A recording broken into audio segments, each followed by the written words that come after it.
Alright, after school here, I wanted to offer my thoughts on the Elementalist and the Golem changes now that I've had a chance to think it over a little bit more.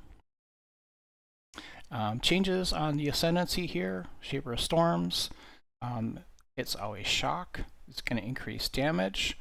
This is pretty much going to be a good node for any type of build that hits. Shaper of Winter, similar, all damage with hits can chill. Chill is nice because it slows mobs, and we also are reducing their incoming damage to us, and also we're increasing our damage.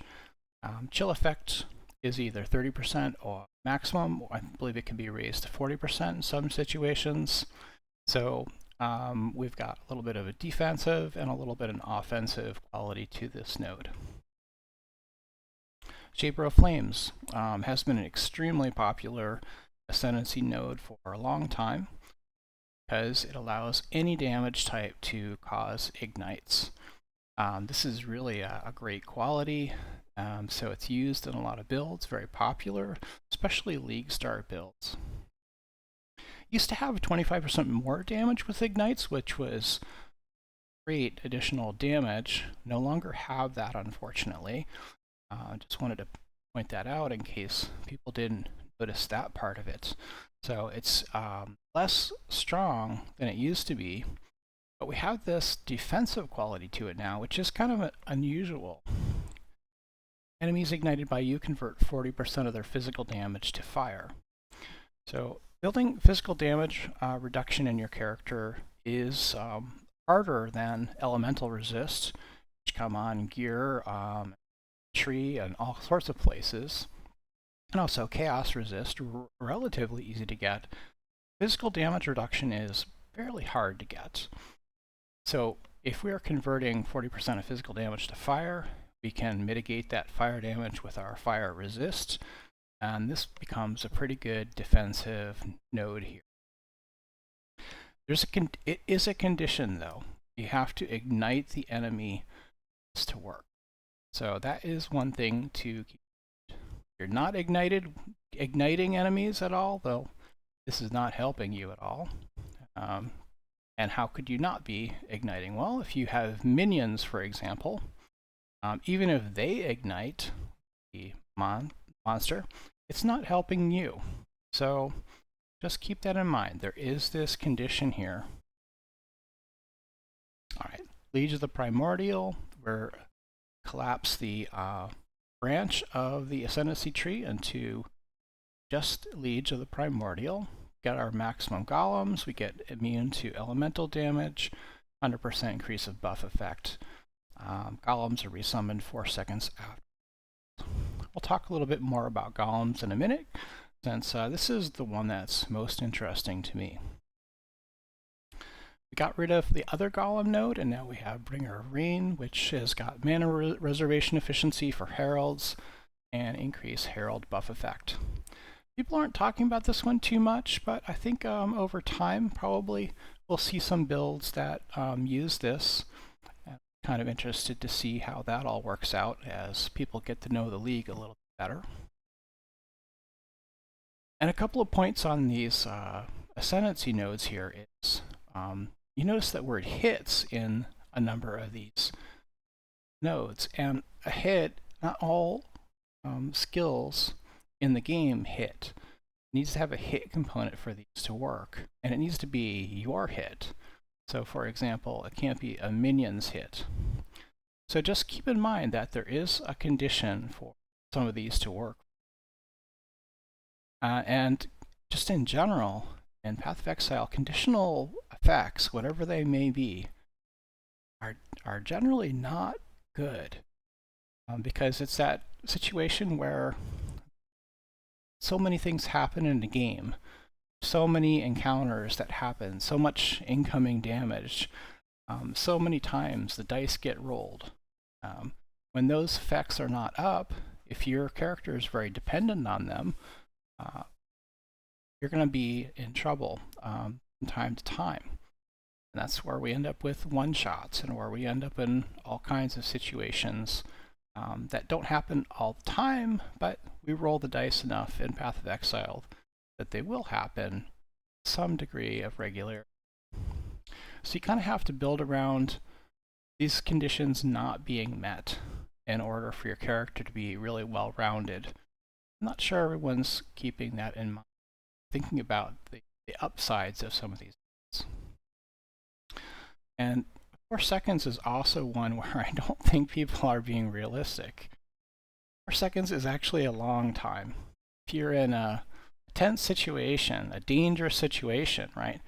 Those are the situations where your golems will potentially die.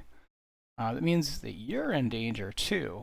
And then if your character is highly dependent on the buffs that these golems are providing, they're gone for 4 seconds in the most dangerous situation that you can get yourself into. It's really not good.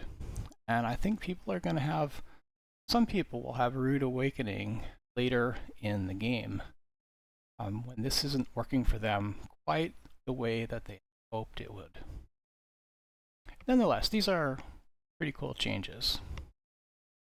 Speaking of good things, these golem buffs are just absolutely awesome. The utility of these golems, the buffs they provide, is really strong. So in the campaign, this is where they're going to really be the most impressive. A lot of them have a flat benefit. It's not based on gem level. So at gem level 1, you're getting the full effect. That is fantastic for the campaign. However, at the state of the game right now, most of the leveling guides, the leveling builds that people have, the skills that we tend to use for leveling, not certain that this additional power is really something that we need. Of course it's nice, but is it really needed? I don't know. So it'll be good, we'll use it, we'll be happy, and there's really nothing to complain about, but if we didn't have it, would we be okay? I think perfectly. So where I think it will really shine though is early into the end game. Low tier maps where your character isn't really fully developed, maybe it's got some problems or limitations, clunkiness, whatever it may be. I think these golem buffs are really going to shine there and help us a lot. But then as we get into the later game, higher tier content, tier 17s, pinnacle bosses, things like that, for a lot of people, these golems will not be surviving unless they've made some kind of investment in keeping them alive. That's going to be like links, so it's going to be passive points on the tree. They're going to need regen, they're going to need leech, they're going to need something to help them survive. Will that cost be worth it? Because designing a character, building a character is all about those trade-offs. You can't get everything, so you're going to have to make a choice about if the cost is golems and keeping them alive worth it or not. For some builds, no question, it'll be worth it. Other builds, it will not. And then there are going to be a lot of people kind of in between where we will see how it works out. And as I mentioned, considering how strong these buffs can be, if your character is highly dependent on these buffs to function correctly, if they end up dying, and you no longer have that aspect of your character, what are the consequences of that? How well is your character going to work? Will it survive the encounter? Will it do what you need it to? So it's a great benefit, and we're going to take advantage of it as much as we can. I'm just saying there are some considerations that go along with it. All right, so we get 100% buff effect if we take this lead to the Primordial. If you're an Elementalist, it's kind of a no-brainer for almost everybody, maybe not everybody. I want to say everybody. And then if we take the Golem Commander wheel on the passive tree, which is extremely likely if you've taken this Liege of Primordial, you're going to get another 80% buff effect. 180% buff effect is a lot, considering how strong these buffs are on their own. So let's talk about that.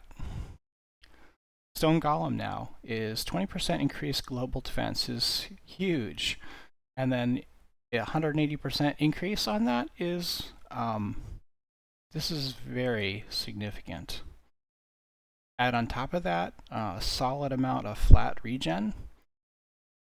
Incredible defensive golem.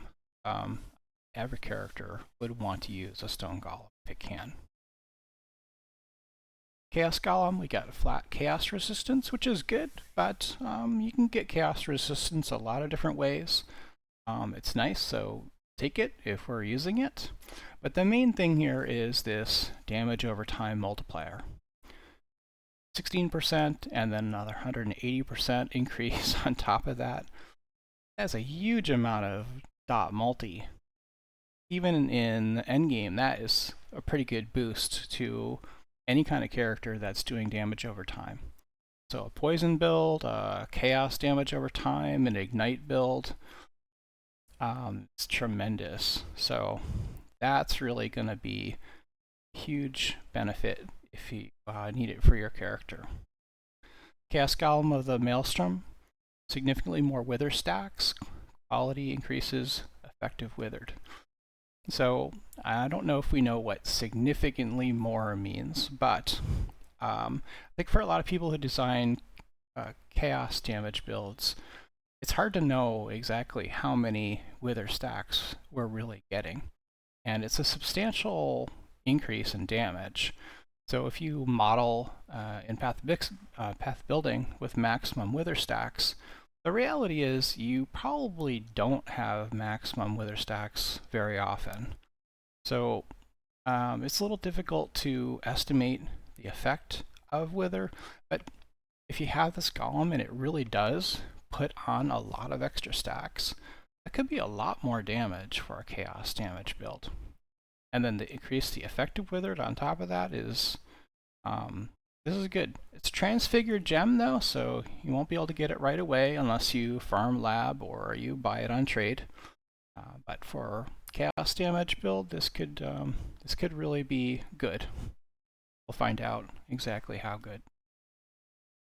Flame Golem is kind of just generally good. Increased damage and increased AoE is going to be a benefit to most characters.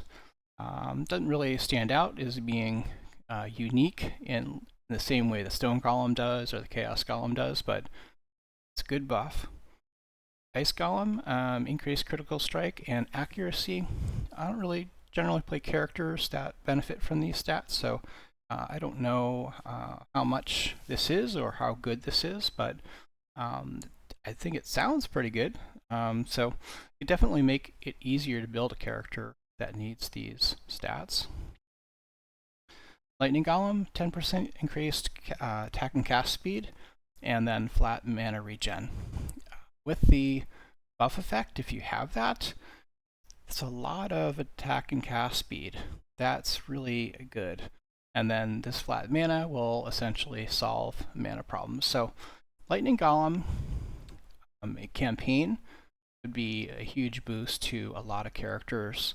Many of them have mana problems, especially early on, and that much attack or cast speed is just going to be a big buff for any character. So it's the challenge here isn't so much if a golem will help your build, it's how many golems can you get to build into your build. How many of them can you have? You can't have them all, because at some point you're going to have to support these defensively to keep them alive. And then how many gems can you really dedicate in your build to golems? You may be going in all on golems, so then maybe worth it. You can select several, but most people, I would think, are going to be able to choose one or two for their builds. All right. In terms of keeping golems alive, you got 3 gems that you can use. You got minion life, you got meat shield. Meat shield makes your golems defensive, means they won't pursue monsters unless they come close. And then when they do, they'll taunt them, which will help protect you, basically. So generally, meat shield's going to be good for keeping them alive because they're going to stay close to you. They're not going to voluntarily rush off into battle. They will to some degree, but generally it's going to be better to keep alive. Elemental Army will give them elemental resist. And then you're also going to need some source of recovery from them. Some kind of regen or leech. And this is another thing I'm not sure if people are thinking about.